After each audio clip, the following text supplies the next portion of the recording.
السلام علیکم ورحمۃ اللہ وبرکاتہ۔ فرمان رسول صلی اللہ علیہ وسلم حضرت ابو امامہ باہلی رضی اللہ عنہ رسول اللہ صلی اللہ علیہ وسلم سے بیان کرتے ہیں کہ آپ نے فرمایا، تین قسم کے آدمیوں کا اللہ عز و جل ضامن ہے۔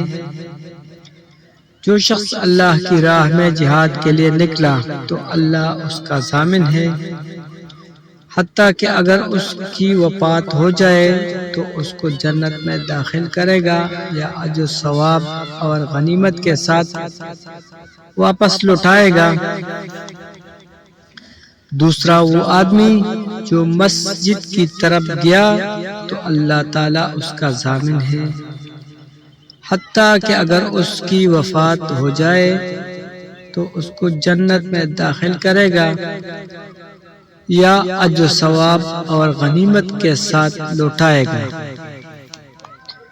اور تیسرا وہ آدمی جو سلام کے ساتھ اپنے گھر میں داخل ہوا تو اللہ عز و جل اس کا ضامن ہے۔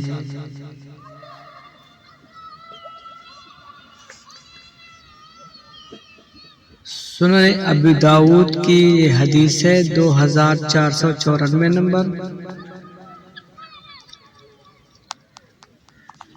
اگر آپ کو ویڈیو اچھی لگی ہو تو چینل کو سبسکرائب کریں۔